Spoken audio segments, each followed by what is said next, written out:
All right, everybody, how we doing today? So, got an email that I get quite often, and I want to address it with everybody so it's out there, so people can understand where I stand on it and how I feel, and really what I do in that situation. So, the email that I got was, "Do you still teach traditional golf?" And the short answer is yes. The long answer is as follows. And so 3 years ago, when I sort of went full, only working on teaching people the Juju swing. You got to remember, for a long time, I started this in 2002, had my lucky 511-yard drive, started working with Rick Barry. He won multiple World Long Drive Championships. Even with some success there with the swing, nobody cared.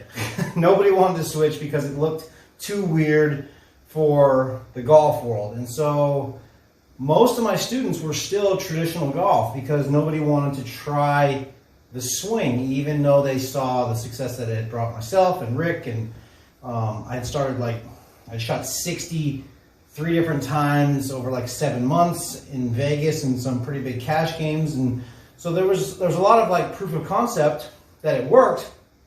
Nobody cared because they didn't want to look weird. And so 3 years ago, I just went all in and decided I really wasn't going to promote myself as teaching traditional golf. Juju asked to switch to my swing all on her own.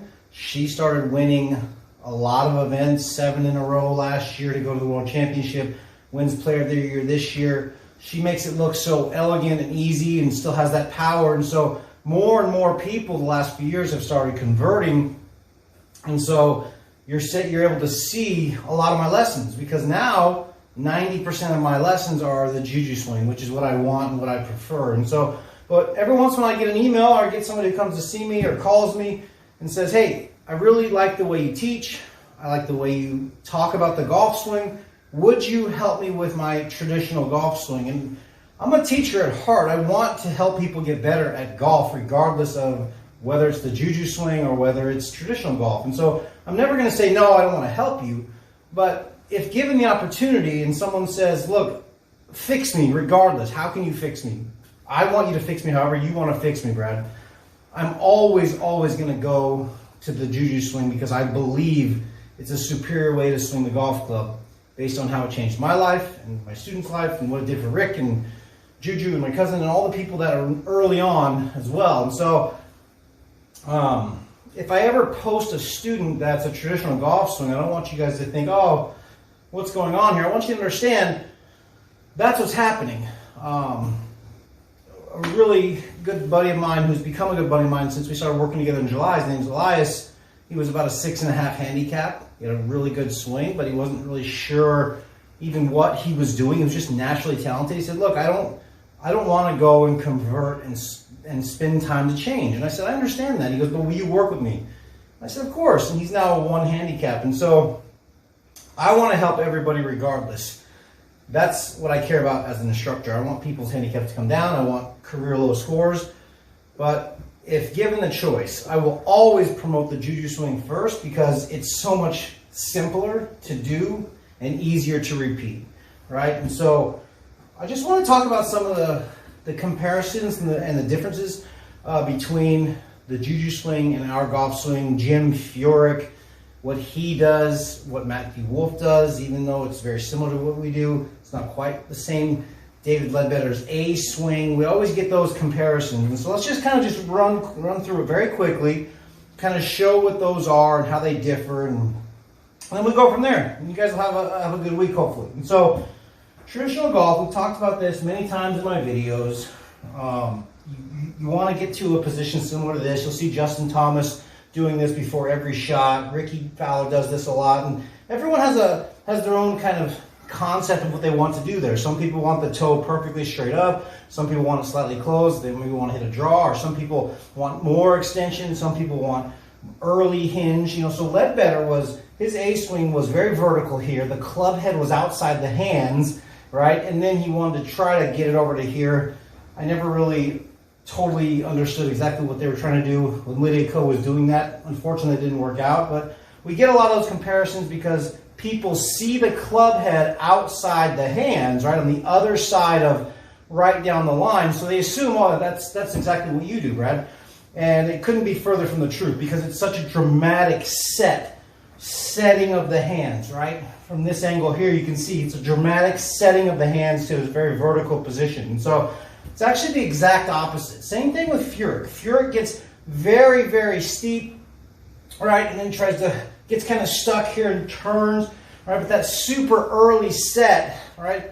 It works out amazing for Jim. Jim is unbelievable. He's had an amazing career. It's just not what we do, right? What we do is exactly the opposite of a traditional golf swing where you're setting, you're kind of opening the toe, right? Setting your wrist here. So I was always lost in my own world when I was trying to figure out what I wanted to do with my swing before I converted and taught myself this in 2002. I was always stuck on, do I want to feel like I've set here? Do I want to feel like I add this major extension, right, and then kind of gradually set as I go up, or do I want to feel like I'm continuously folding? It always changed for me every single day. It felt like when this was happening, how much this was happening, it changed every day. And that's why I got so frustrated and I started tinkering with something totally different. And so besides opening up the toe, right, and hinging, how much extension or not extension, right? Some people are like, you have to only turn your arms, then you go with your body. Some people like body and arms together. There's a million variations of traditional golf. There's only one way to do our golf swing, right? Everything left side goes back together.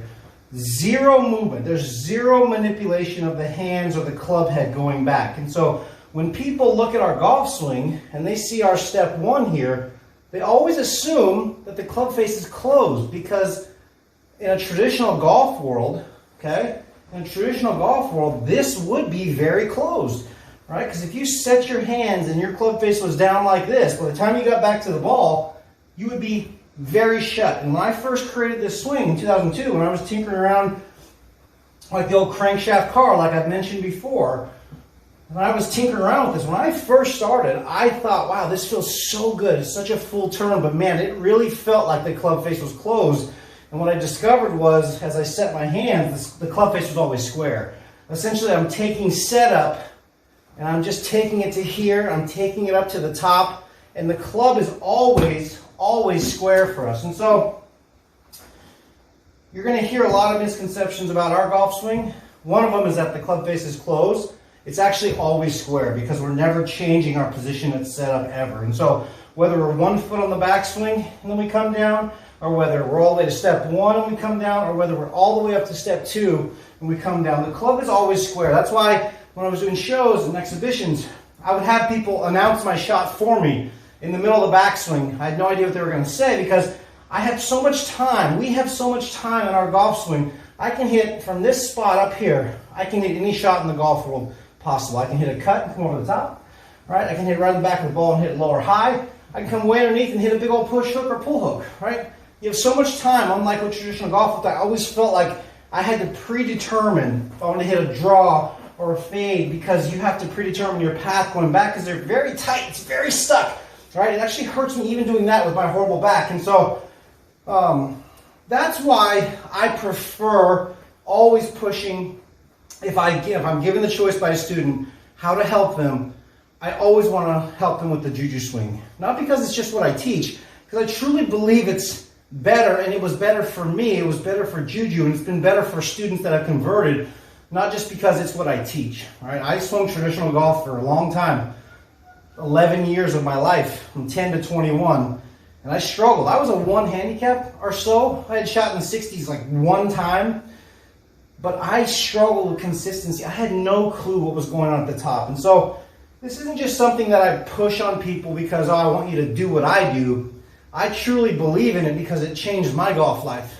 Not only more power, but more consistency times a million, total control of my hands and my ball flight. And so, if someone says, well, do you teach traditional golf? Of course I do. I want to help everybody. But if you are even close to being on the fence, I want to try to help you convert because I know it's going to be long-term so much better for your golf life. And so, hopefully that answers that question. I hope you guys have a great week. I'm going to have some more videos coming this week. And we'll talk to you soon.